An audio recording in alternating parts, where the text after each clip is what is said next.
ধারাবাহিকে শুরুতেই আমরা দেখি আদিত্য পরমার বাড়িতে গায়ে হলুদের তত্ত্ব নিয়ে গেছে। সে পরমাকে গিয়ে বলে, আমার দাদা তোমাকে খুব ভালোবাসে, আর আমি আমার দাদাকে, আমার পরিবারকে কষ্ট দিতে চাই না। ভেবে নাও, এটাই আমাদের নিয়তি, আমার কাছে আর কোনো উপায় নেই। আদিত্যের কথা শুনে পরমা বলে, তোমার কথাগুলো বলতে একটুও কষ্ট হলো না? তোমার দাদা আমাকে ভালোবাসলেও আমি তো তোমাকে ভালোবাসি। এরপর আদিত্য বলে, আমি একজন পুলিশ অফিসার, আমি আমার পরিবারের সাথে কমিটমেন্ট ভাঙতে পারব না, তবে আমি তোমার বন্ধু হয়ে সারা জীবন তোমার পাশে থাকতে পারব। সব কথা শেষে আদিত্য পরমাকে বলে, আমার দাদা তোমাকে ভালোবাসে, তাই দাদাকে কখনো কষ্ট দিও না। আর কিছু না বলেই আদিত্য ঘর থেকে বেরিয়ে যায়। পরের দৃশ্যে আমরা সুদীপাকে দেখি। সে রাস্তার পাশে মন্দিরের সামনে দাঁড়িয়ে ঠাকুরকে বলে, ঠাকুর, যেভাবেই হোক আমার বাবাকে ফিরিয়ে দাও, আমার বাবা কোথায় আছে সেটা আমাকে বলো। কিছুক্ষণ পরেই পুলিশ এসে সুদীপাকে বলে, আমরা হিমাদ্রিবাবুকে খুঁজে না পেলেও তার লোকেশন ট্র্যাক করতে পেরেছি। সুদীপা জিজ্ঞেস করে, লোকেশনটা কোথায় ছিল? পুলিশ বলে, বাইপাসের ধারে। তারপর থেকে আর কোনো লোকেশন আমরা দেখতে পাইনি। পুলিশ জিজ্ঞেস করে, আমরা কি স্যারকে খবর দেব? সুদীপা বলে, না, কাউকে খবর দেওয়ার দরকার নেই, তিনি তো বাড়িতে পরিবারের সাথে আছেন।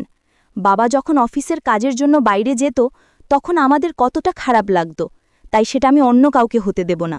যেভাবেই হোক আমরা খুঁজে বের করব। এটা বলে সুদীপা পুলিশের সাথে বাবাকে খুঁজতে যায়। এরপরের দৃশ্যে পরমাকে দেখানো হয়। আদিত্য ঘর থেকে বেরিয়ে গেলে পরমা অনেক কান্নাকাটি করে। তার মা বাবা এসে বলে, এটাই কি সেই আদিত্য যাকে তুই ভালোবাসতিস? পরমা বলে, হ্যাঁ মা, এই সেই আদিত্য, তবে আদিত্য এখন আমার নেই। পরমার কান্না দেখে তার বাবা বলে, আমি এখনই অভ্রর মাকে নিষেধ করে দিচ্ছি, আমরা কিছুতেই এই বিয়ে দেব না। তখন পরমা বলে, আদিত্য বলে গেছে, আমি যদি এই বিয়েটাও ভেঙে দিই তাহলেও আদিত্য আমাকে কখনোই বিয়ে করবে না। তাছাড়া আদিত্য কখনোই ওর পরিবারকে কষ্ট দিতে পারবে না, তবে আদিত্য আমাকে কথা দিয়েছে সারা জীবন আমার পাশে বন্ধু হয়ে থাকবে। পরমার কথা শুনে তার মা বলে, বলা যতটা সহজ, সারা জীবন বন্ধু হয়ে পাশে থাকাটা অতটাও সহজ হবে না।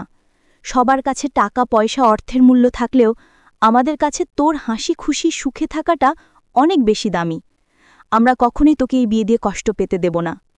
মায়ের কথা শুনে পরমা বলে, আমি এই বিয়েটা করতে চাই মা, আর যাই হোক বিয়েটা করলে আদিত্য সবসময় আমার সামনে থাকবে, আমি সবসময় ওকে দেখতে পাব। দৃশ্য ঘুরে আমরা সুদীপাতে দেখতে পাই।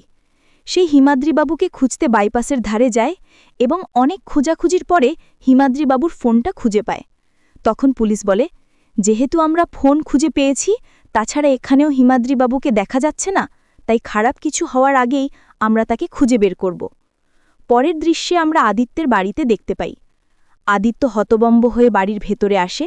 তার মা বলে, কিরে, ওই বাড়ির সবার তোকে পছন্দ হয়েছে? আদিত্য অনেক বিচলিত হয়ে বলে, মা, সন্ধ্যাবেলায় হয়তো আমার বিয়েতে যাওয়া হবে না, আমার শরীরটা অনেক খারাপ করছে, অনেক ক্লান্ত লাগছে। তখন তার মা বলে, এখন ক্লান্ত লাগছে তো, একটু বিশ্রাম নে, সব ঠিক হয়ে যাবে। এদিকে অভি মনে মনে বলে, দাদাভাইকে দেখলাম পরমার ঘর থেকে বেরিয়ে অনেক বিচলিত অবস্থায়, তাহলে এটাই কি সেই পরমা যাবে দাদাভাই ভালোবাসত? কিছুক্ষণ পরেই অনির্বাণ তার বউকে নিয়ে আসে এবং সবাই মিলে অনেক আনন্দ করতে থাকে। পরেও অভ্র আদিত্যকে বলে, তোকে এমন লাগছে কেন, কি হয়েছে সেটা বল। তখন আদিত্য বলে, সন্ধ্যাবেলায় তোর বিয়েতে আমার যাওয়া হবে না, আমার শরীরটা অনেক খারাপ লাগছে।